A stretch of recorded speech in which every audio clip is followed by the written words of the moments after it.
Hello everyone, welcome to Goynagati. Alright, আজকে একটা কানের দুল বানানোর ভিডিও নিয়ে চলে এসেছি। তার জন্য আমি প্রথমে একটা মাউন্ট বোর্ডকে এরকম ড্রপ শেপে কেটে নিয়েছি। আপনারা আপনাদের পছন্দ মতো শেপ এখানে ইউজ করতে পারেন। এবার এটার ওপর থেকে আমি ফেব্রিক গ্লু লাগিয়ে নিয়েছিলাম। এবার এটাকে একটা কাপড়ের টুকরোর সাথে অ্যাটাচ করে দিলাম। এখানে কিন্তু সুতির কাপড় ইউজ করতে হবে, তাহলে জুয়েলারিটা ভীষণ সুন্দরভাবে তৈরি হবে। অ্যান্ড কি কালার আপনারা এই কানের দুলটার জন্য বানাতে চান সেটা সম্পূর্ণ আপনাদের নিজস্ব চয়েস। যারা আমার ভিডিও ফলো করেন তারা নিশ্চয়ই জানেন যে কাপড়ের এক্সট্রা যে টুকরোগুলো থাকে সেগুলোকে আমি কখনোই ফেলে দিই না। আমি সবসময় বলি সেগুলোকে রেখে দিতে, পরবর্তীকালে কোনো না কোনো সময় সেগুলো ঠিক কাজে লেগে যায়।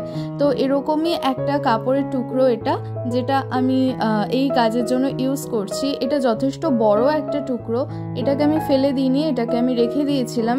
এটার শেপটা এবড়ো খেবড়ো ছিল ঠিকই, কিন্তু আমার এই কানের দুলটা বানানোর জন্য এনাফ ছিল, সেই জন্য আমি এই কাপড়ের টুকরোটাই ইউজ করছি। কাপড়ের টুকরোটাকে অ্যাটাচ করে নিয়েছিলাম বেসের সাথে। এবারে সাইড থেকে ছোট ছোট করে কাটস করে নিচ্ছি। এইভাবে কাটস করে নিলে ফোল্ড করতে অনেক সুবিধা হয়। তবে হ্যাঁ, এই স্টেপটা একদমই অপশনাল, আপনারা চাইলে এটাকে স্কিপ করতে পারেন, এইভাবে কাটস না করে ডিরেক্টলি ফোল্ড করে নিতে পারেন। আমার কাটস করা হয়ে গেছে। এবারে যে ছোট ছোট অংশগুলো রয়েছে তাতে আমি আঠা অ্যাপ্লাই করছি। এবার এটাকে এইভাবে আমি কন্টিনিউয়াসলি ফোল্ড করতে থাকছি। আমার কাছে এটাই অনেক বেশি সুবিধাজনক মনে হয়।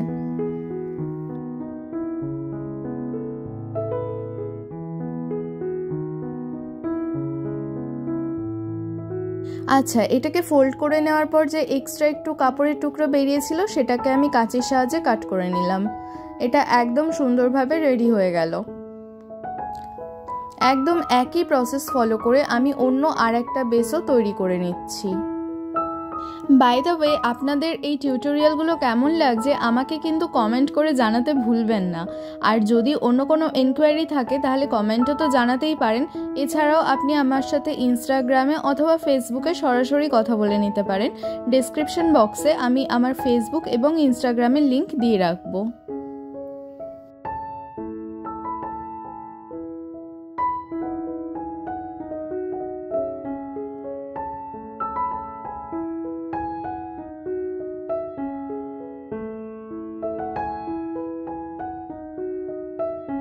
অলরাইট, দুটো বেস আমার কমপ্লিট হয়ে গেছে।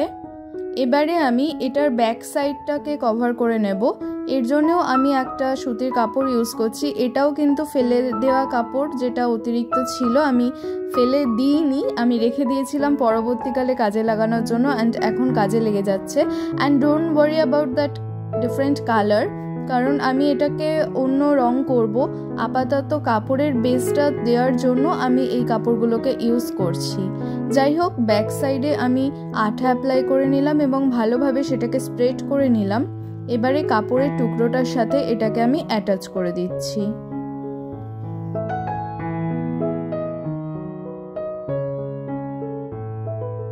একদম একই প্রসেস ফলো করে অন্য যে বেসটা ছিল সেটাকেও আমি কাপড়ের টুকরোটার সাথে অ্যাটাচ করে নিচ্ছি।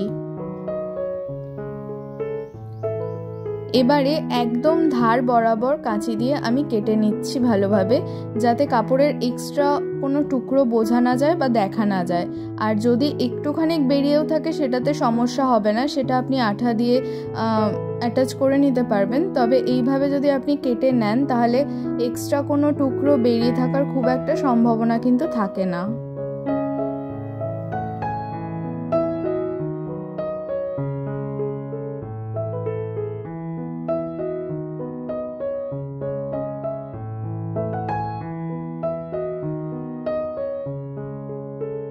একই প্রসেস ফলো করে অন্য আরেকটা বেস থেকেও কাপড়ের এক্সট্রা টুকরোগুলোকে আমি কেটে বাদ দিয়ে দিলাম।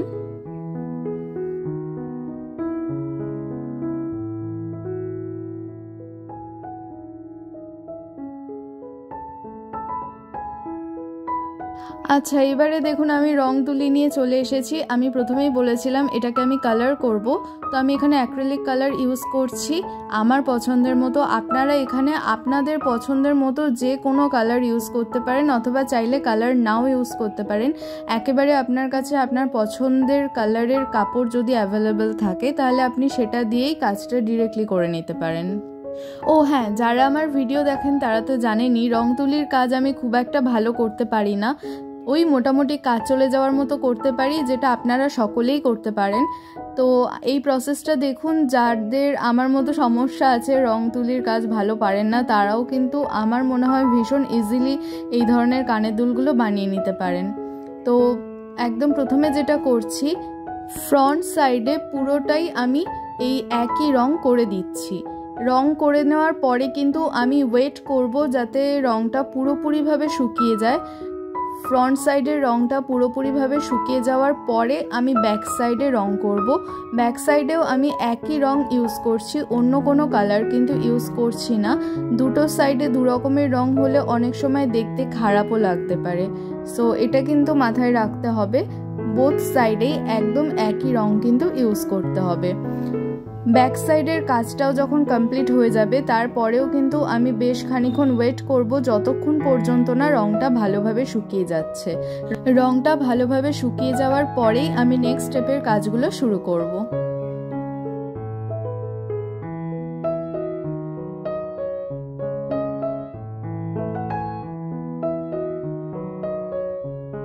অলরাইট, রংটা আমি ভালোভাবে শুকিয়ে নিয়েছিলাম।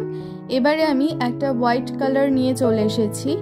এর ওপর থেকে খুব সিম্পল জাস্ট একটা করে লম্বা ছোট্ট ছোট্ট লাইন টেনে দিচ্ছি। যে কেউ এই কাজটা করতে পারবেন আমি একদম শিওর, কারণ আমিও এই ধরনের কাজ পারি না, বাট আমি যখন এটা করতে পেরেছি তখন অন্য যে কেউ এটা করতে পারবেন, এবং আমি ভীষণভাবে শিওর যে তিনি আমার থেকে অনেক ভালোই করতে পারবেন। যাই হোক, পুরো বডিটাতেই আমি এরকম ছোট ছোট সরল রেখা এঁকে নিচ্ছি। এই কাজটা করার পরেও কিন্তু আমি ওয়েট করেছিলাম এই সাদা রংটা শুকানোর জন্য, আর আমি এখানে ফেব্রিক কালার ইউজ করছি।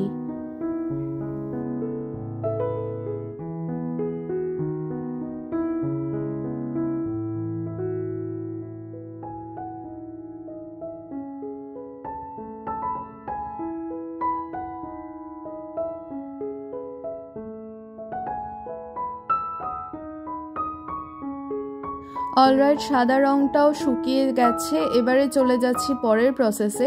আমি একটা বড় সেফটি পিন নিয়েছি। এবার এই উপরের দিকটাতে আমি একটা ছিদ্র করে নিচ্ছি। এই কাজটার জন্য, অর্থাৎ এই ছিদ্রগুলো করে নেওয়ার জন্য একটা আলাদা টুল পাওয়া যায়, কিন্তু আমি আর সেটা কিনিনি, কারণ আমার মনে হয়েছে এইভাবে সেফটি পিন দিয়ে যদি কাজ চলে যায় তাহলে শুধু শুধু টাকা খরচা করে কেন আমি অন্য আর একটা টুল কিনতে যাব। যাই হোক, আমি ছিদ্রটা করে নিয়েছি এবং ভীষণ ভালোভাবেই ছিদ্রটা হয়েছে। একদম একই প্রসেসে আমি অন্য যে আর একটা বেস রয়েছে তার এই উপরের দিকেও আর একটা ছিদ্র করে নিচ্ছি। আচ্ছা, এবারে আমি নিয়ে নিয়েছি দুটো ইয়াররিং হুক। আপনারা চাইলে জাম্পরিংয়ের সাথেও অ্যাটাচ করতে পারেন এটাকে, তবে আমার সেটা প্রয়োজন মনে হয়নি, তাই আমি ডিরেক্টলি ইয়াররিং হুকের সাথে এটাকে অ্যাটাচ করছি। ইয়াররিং হুকের যে মুখটা আছে সেটাকে ওপেন করলাম। এবার যে ছিদ্রটা আমি করে নিয়েছিলাম সেফটি পিন দিয়ে, তার মধ্যে থেকে এই ইয়াররিং হুকটাকে আমি অ্যাটাচ করে নিলাম। ইয়াররিং হুকের মুখটাকে এবার ভালোভাবে চেপে সিকিউর করে দিয়ে ব্যাস, অলমোস্ট ডান। একদম একই প্রসেস ফলো করে আমি আর একটা ইয়াররিংও তৈরি করে নিচ্ছি। ইয়াররিং হুকের মুখটাকে ওপেন করে তার মধ্যে থেকে বেসটাকে অ্যাটাচ করে নিচ্ছি। এবারে ইয়াররিং হুকের মুখটাকে আমি ক্লোজ করে নিলাম। দেখতে গেলে এই কানের দুলটা এখানেই কিন্তু মোটামুটি কমপ্লিট হয়ে গেছে। এইভাবেই চাইলে আপনি এটাকে ইউজ করতে পারেন, তবে আমার এটাকে আরেকটু সাজাতে ইচ্ছা করলো, বলতে পারেন আরেকটু গার্নিশিং করার ইচ্ছা হয়েছে। তার জন্য আমি আর একটা এক্সট্রা স্টেপ এখানে করছি। আমি দুটো হোয়াইট কালারের কটন বল নিয়ে নিয়েছি। আবারও আমি এখানে ফেভিক্রিলের ফেব্রিক গ্লুটা ইউজ করব। কটন বলের ওপরে প্রথমে আমি আঠাটাকে অ্যাপ্লাই করে নিচ্ছি। এবার তলার দিকে একদম মিডল বরাবর আমি এটাকে বসিয়ে নিলাম।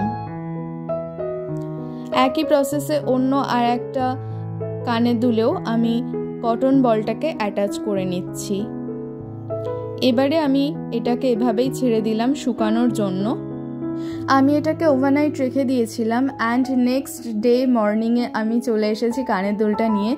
ভীষণ সুন্দরভাবে কিন্তু এটা রেডি হয়ে গেছে এবং সিম্পলের মধ্যে আমার কিন্তু এটা দুর্দান্ত লেগেছে। আপনাদের এই ভিডিওটা কেমন লাগলো আমাকে কিন্তু কমেন্ট করে জানাবেন। ভালো লাগলে একটা লাইক করে দেবেন। Stay safe, be creative. Tata.